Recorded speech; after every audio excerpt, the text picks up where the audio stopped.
رات کی تاریکی میں آیا. یہ کون تھا جو ہمارے پاس غار حرا میں پہنچا؟ آج تک نہیں آیا. میں کئی مہینوں سے، کئی سالوں سے غار حرا میں جا رہا ہوں، عبادت کرتا ہوں، کئی رات وہاں رکتا ہوں، لیکن آج ہمارے ساتھ اچانک یہ معاملہ آیا. جو واقعہ بتا رہے ہیں یہ تو وہی ناموس ہے، یہ تو وہی فرشتہ ہے جو کبھی حضرت موسیٰ علیہ السلام کے پاس آیا کرتا تھا. اس وقت آپ کا کیا حال ہوگا؟ اے میرے بھتیجے محمد، جب آپ کو آپ کی قوم، آپ کے شہر اور آپ کی بستی سے نکال دے گی. اللہ تعالیٰ سے دعا ہے کہ الہ العالمین کہنے والوں کو بھی اور سننے والوں کو بھی عمل کی پوری توفیق عطا فرما. قرآن کریم کی جو آیت، جس سورت سے چند آیتیں میں نے آپ کے سامنے پڑھی ہیں، سورہ ضحیٰ، اس سے آپ کو ایک آئیڈیا لگ گیا ہوگا کہ میں آپ کے سامنے کون سا پیغام لے کر آیا ہوں. اللہ رب العالمین نے قسم کھائی ہے، والضحیٰ، قسم ہے چاشت کے وقت کی. ہم اس کو یوں بھی کہہ سکتے ہیں کہ قسم ہے ناشتے کے وقت کی. سورج کے کچھ بلند ہو جانے کے بعد جو چاشت کی نماز کا وقت شروع ہوتا ہے، اللہ رب العالمین نے یہاں اس وقت کی قسم کھائی. والضحیٰ واللیل اذا سجا، اور قسم ہے رات کی جب وہ بالکل چھا جائے، اندھیرے میں تبدیل ہو جائے، رات کے اندھیرے کی.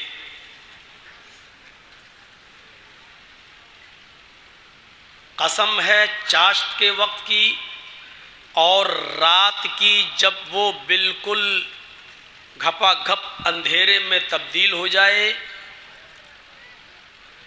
ما ودعک ربک وما قلی، اے محمد صلی اللہ علیہ وسلم، نہ تو آپ کے رب نے آپ کو بے یار و مددگار چھوڑا ہے، نہ آپ کے رب نے آپ کو ترک کیا ہے، وما قلی، اور نہ ہی وہ آپ سے ناراض ہوا ہے.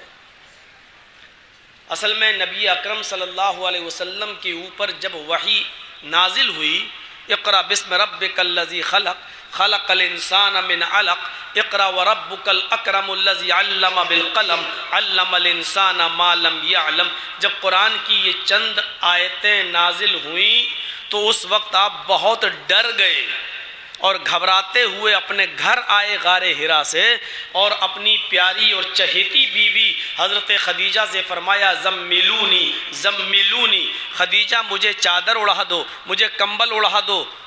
حضرت خدیجہ نے آپ کو کمبل اڑا دیا.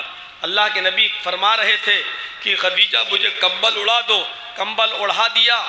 آپ لیٹے رہے حتیٰ ذہب عنہ الروع، جو خوف، جو ڈر، جو دہشت آپ کے دل میں تھی، جب تک وہ چلی نہیں گئی آپ لیٹے رہے.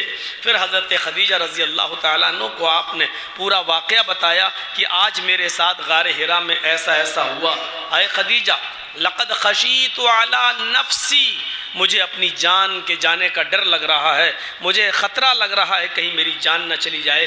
یہ کون شخص تھا جو غار حرا میں آیا، رات کے اندھیرے میں آیا، رات کی تاریکی میں آیا؟ یہ کون تھا جو ہمارے پاس غار حرا میں پہنچا؟ آج تک نہیں آیا. میں کئی مہینوں سے، کئی سالوں سے غار حرا میں جا رہا ہوں، عبادت کرتا ہوں، کئی رات وہاں رکتا ہوں، لیکن آج ہمارے ساتھ اچانک یہ معاملہ آیا. تو حضرت خدیجہ رضی اللہ تعالیٰ عنہ نے تسلی دی اور اپنے چچا زاد بھائی ورقہ ابن نوفل کے پاس لے کر گئیں، اور اللہ کے رسول نے جب ان کو پوری بات بتائی تو ورقہ نے کہا کہ آپ جو واقعہ بتا رہے ہیں یہ تو وہی ناموس ہے، یہ تو وہی فرشتہ ہے جو کبھی حضرت موسیٰ علیہ السلام کے پاس آیا کرتا تھا۔ اس وقت آپ کا کیا حال ہوگا؟ اے میرے بھتیجے محمد، جب آپ کو آپ کی قوم آپ کے شہر اور آپ کی بستی سے نکال دے گی، اس وقت آپ کا کیا حال ہوگا؟ تو اللہ کے نبی نے پوچھا تھا کیا میرے ساتھ ایسا بھی ہوگا کہ مجھے میری قوم تانے مارے گی اور مجھے مکہ چھوڑ کے جانا پڑے گا؟ تو ورقہ ابن نوفل نے کہا تھا کہ ہاں، جو بھی نبی اس دنیا میں آیا ہے اس کے ساتھ ایسا ہی ہوا ہے، اور اس کو بھی ہجرت کرنے پر مجبور ہونا پڑا۔ اس کے کئی دنوں تک پھر وحی نہیں آئی۔ اس کے بعد تو اللہ کے نبی یہ سوچنے لگے کہیں ایسا تو نہیں کہ اللہ تعالیٰ مجھ سے ناراض ہو گیا۔ ایک بار وحی اتاری اور پھر جبرائیل کا آنا بند ہو گیا، اس فرشتے کا آنا بند ہو گیا، کہیں ایسا تو نہیں کہ اللہ تعالیٰ مجھ سے ناراض ہو گیا۔ کئی دن تک وحی نہیں آئی۔ تو ایک دن یہ جملہ ہو سکتا ہے کہ آپ لوگوں کے لیے نیا ہو جو میں بولنے جا رہا ہوں، اس لیے یہ بھی ہو سکتا ہے کہ کل صبح چائے کی ہوٹلوں میں بیٹھ کے چرچے ہونے لگیں کہ واہ مولانا صاحب نبی کے بارے میں ایسا کہہ رہے ہیں۔ یہ واقعہ یا جو بات میں بتانے جا رہا ہوں یہ بخاری شریف کی حدیث میں موجود ہے۔ اللہ کے رسول صلی اللہ علیہ وسلم نے پھر یہ سوچا کہ جب جبرائیل نہیں آ رہے ہیں اور اللہ ہی مجھ سے ناراض ہو گیا تو پھر مجھے اس دنیا میں جینے کا حق نہیں ہے، میں کیوں زندہ ہوں؟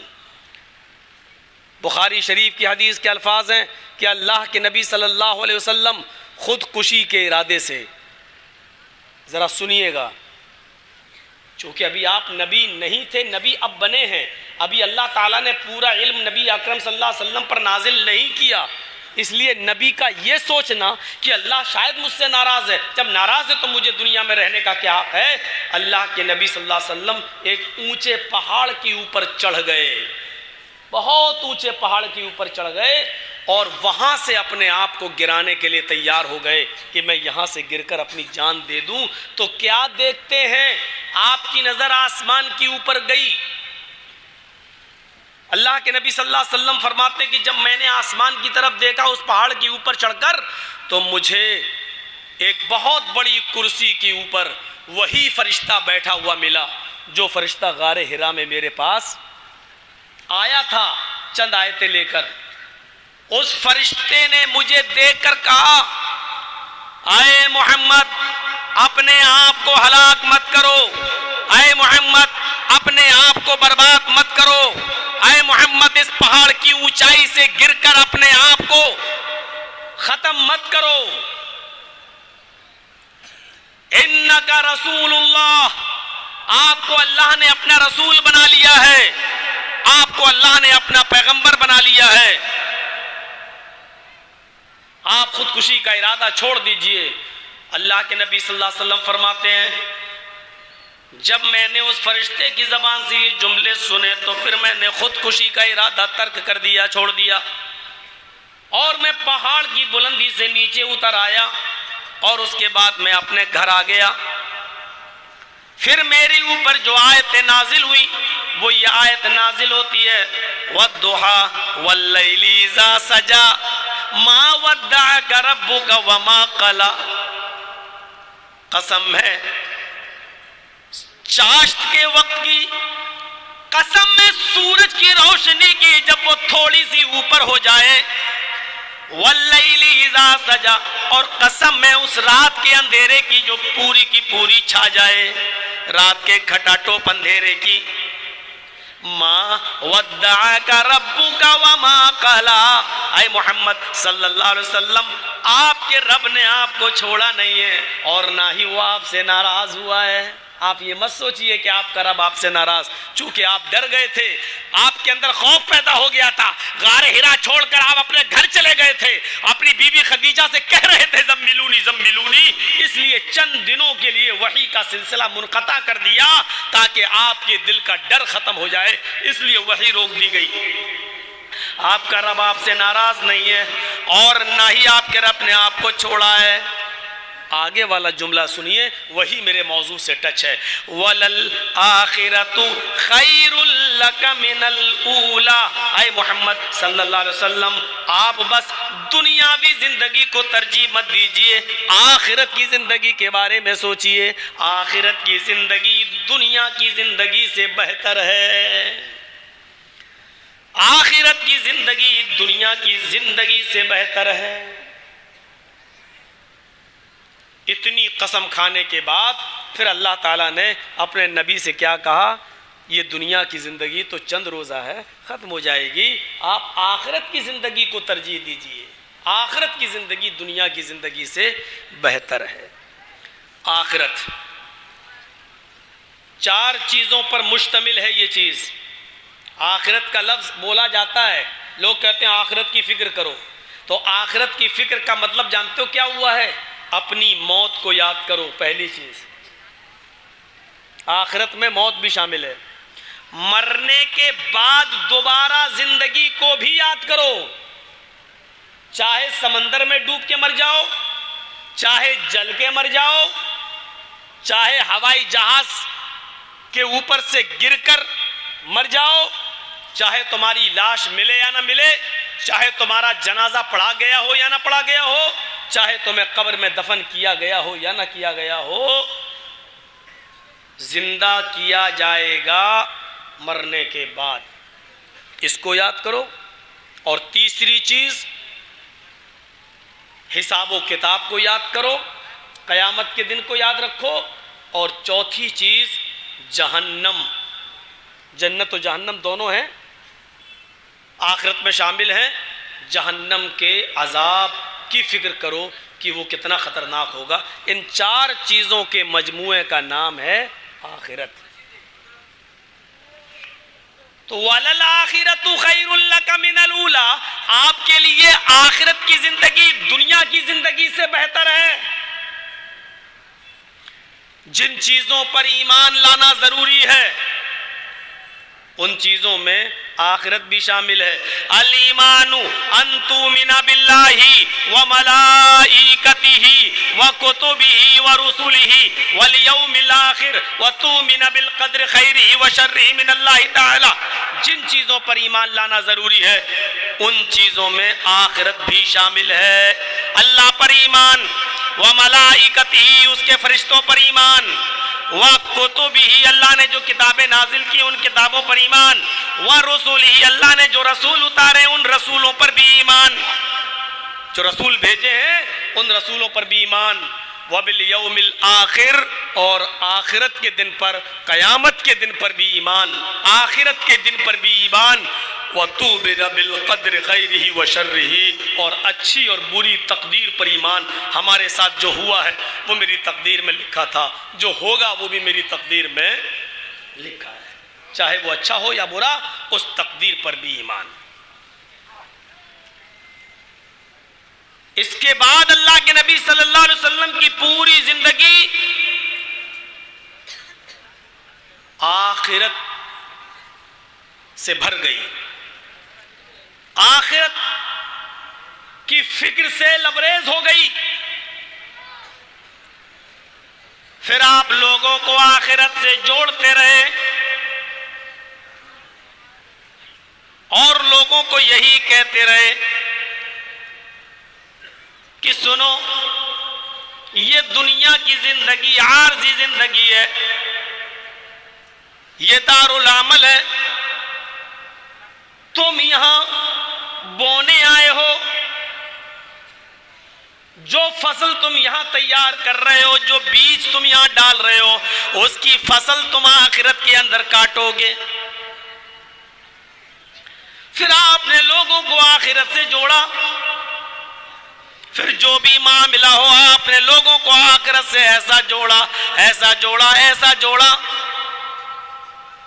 کہ عثمان غنی رضی اللہ تعالیٰ عنہ جب ان کے سامنے جہنم کے عذاب کا ذکر کیا جاتا تو وہ بالکل نہیں روتے، لیکن جب کوئی قبر کے عذاب کا ذکر کرتا تو ان کے آنکھوں سے آنسو گرتے، اور اتنے گرتے اتنے گرتے اتنے گرتے ان کے آنکھوں آنکھوں سے آنسو کہ ان کے آنکھوں سے گرنے والے آنسوؤں سے ان کی داڑھی تر ہو جاتی۔